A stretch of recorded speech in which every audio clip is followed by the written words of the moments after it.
loolu yëpp ñoom ñoo ko def waaw ñooñu lu ñu leen di doyee fii ñoo xam ne ñu ngi porter ces contre-valeurs là ces dangereuses contre-valeurs par rapport ak ñun suñuy gëm-gëm suñuy cosaan suñuy aada ak suñuy ancrage dans les valeurs religieuses lan lañ leen di doyee fii xanaa mën a tooñ weesuwul loolu ni àdduna bi yaatu yëpp ñu ne fii daal comme que c'est le pays de la teranga mooy ñooy nooy neex yi lu ñu bëgg mu jàll ci sous-région bi rek nañ njëkk fii bu Sénégal ne gongo rek ñu si des ne gongo loolu moo tax on les a combattus en janvier wax naa ko tout de suite avec 34 autres organisations yoo xam ne ñun ñoo àndoon ensemble di yëkkatindoo di tegandoo ba état bi jox ordre le préfet de Dakar Alioune Badara Samb mu daal di def benn arrêté préfectoral en date du 31 janvier 2018 portant interdiction de l'organisation de toute forme de rassemblement à caractère maçonnique muy congrès muy séminaire muy atelier alors évidemment ñoom def nañ une contre-déclaration xas ñu saaga ñu menacé ñu alors ne duñ ko bàyyi noonu et cetera léegi nag seen muxaddam bu mag ba leen nekk Afrique centrale di le président Denis Sassou Nguesso parce que moom kilifa la ci franc-maçon yi nekk ci Afrique centrale ba mu déggee coow la moo leen woo ne leen puisque le Sénégal ne veut pas de vous ñëw leen fii ma yaatal leen ngeen def li ngeen bëgg ba tax na ci gàttal ba ñu leen xeexee fii ba seen congrès bi nul ñu ngi ko mujjee def Pointe Noire foofu ca Congo fi kii nekk Denis Sassou Nguesso alors kon nag loolu prouvé na ni la Jamra doon xeex depuis 85 n'est-ce pas ça fait 34 ans l'histoire encore une fois et c'est bien malheureux de le dire nous a donné raison alors ba tax na fan yi rek yéen a ngi gis ci presse bi léegi nëbbootuñu dañuy taxaw carrément ne man maa jiite woon jataay ba amoon France wala leneen wala bërëb sàngam. waaw ñu gis ne jamono ji am nañ doole trop ci biir Sénégal. ba tax ki leen fi représenté di Yérim Thiam. moo xam ne yow leeraloon nga ñu ko bu yàgg mais ñu ngi si doog a am confirmation. waaw parce que du foofu rek am na yeneen ñu ngi dans la presse les francs-maçons sont dans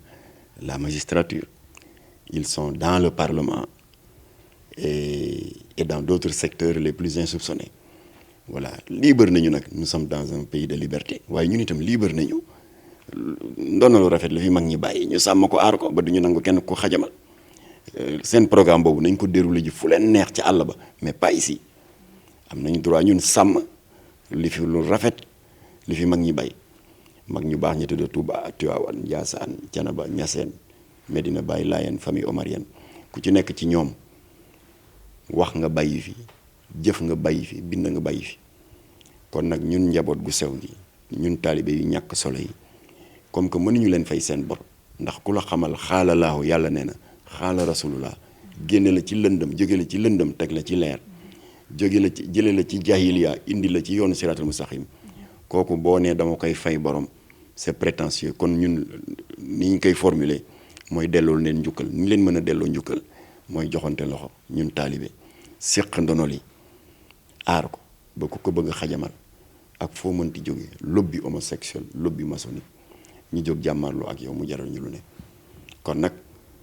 ñoom nañu téye la ñu téye ñun ñu ngi téye lu ñu téye waaye bu ñu jékkee nag bëgg def ingérence comme ils ont failli le faire en janvier 2018 parce que def nañ benn point de presse alerté woon nañ procureur ne ko am nañ des captures d'écran lobby en perspective de leurs assises qui devaient se tenir le 2 et 3 février 2018 commencé woon nañu di def du prosélytisme malsain doomu jàmbur buy jàngi école nga yónnee ko benn WhatsApp di vanter l'idéologie maçonnique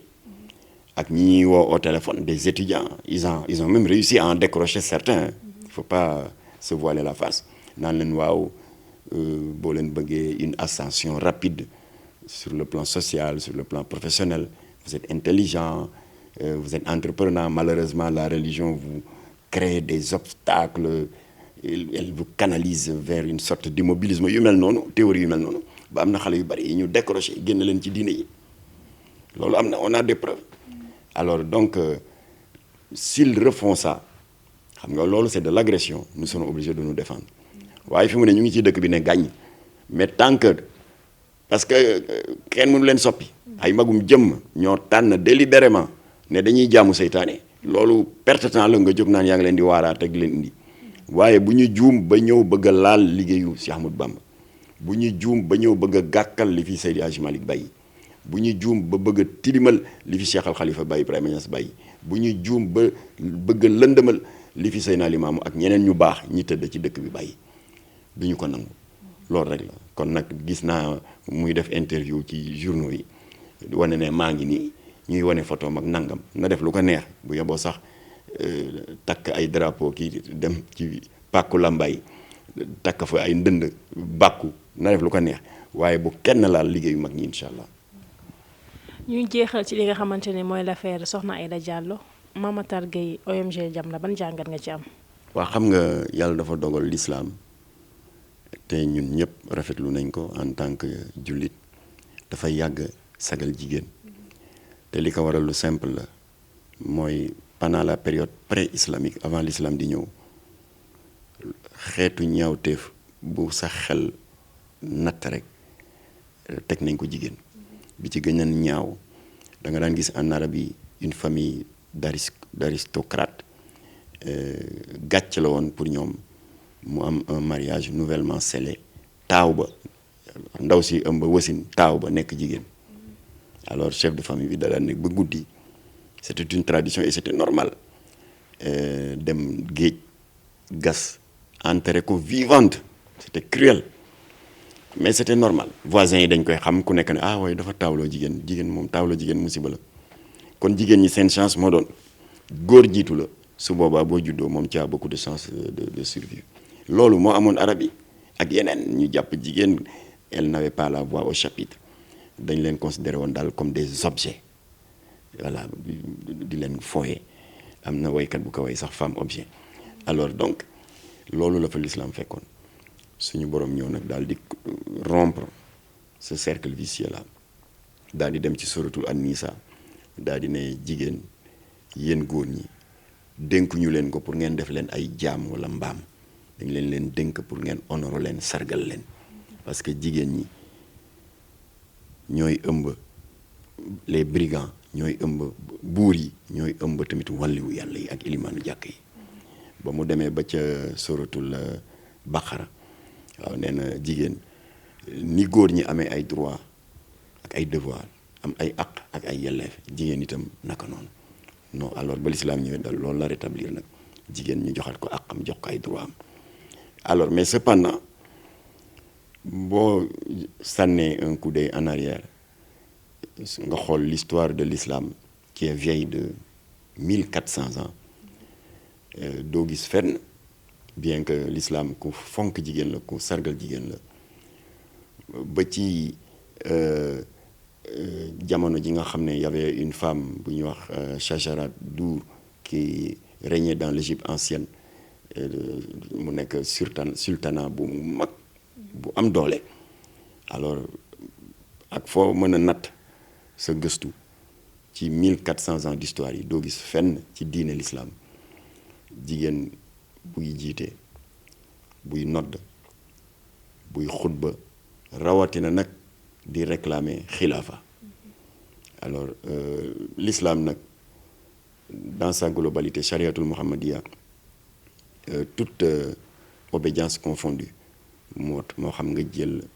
parce que l'islam il y a 4 grandes écoles de pensée il y a l'école hanbalite shafi malikite ak anafite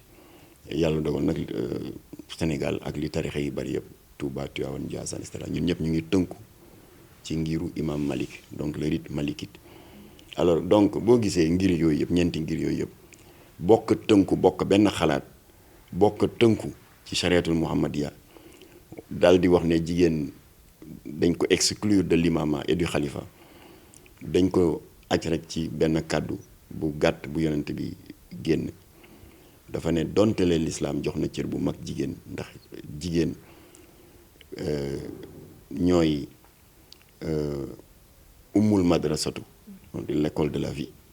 d'ailleurs sax ci benn ci hadiis Seydina Mohamed jox na leen grade bu gën a fort nee na madrasatul ula c'est la première école de la vie alors yonent bi ne malgré tout il faut admettre que jigéen léppam awra la ce n'est pas péjoratif waaye dafa bëgg a wax ne pour perpétuer l'espèce suñu borom dans sa sagesse infinie ak ci xam-xamam xam na ne que ñun góor ñi nous sommes paresseux léegi nag dafa jox jigéen des attributs féminins de sorte que mu nekk des éléments de séduction et d'attirance mutuelle pour perpétuer l'espèce alors ba tax na jigéen léppam sa démarche son timbre vocal et tout dafa nekk des éléments qui peuvent être source de stimulation de la libido masculine l'instinct sexuel masculin alors yonent bi ne kon nag par conséquent donte le sagal nañu jigéen par conséquent nañu préserver le culte religieux de la femme et de l'homme de sorte que kenn du perturber sa concentration si yàlla dans certaines circonstances moo tax ñu ne kon lépp loo xam ne posture u njiit la buñ ko jox jigéen bu mu jiite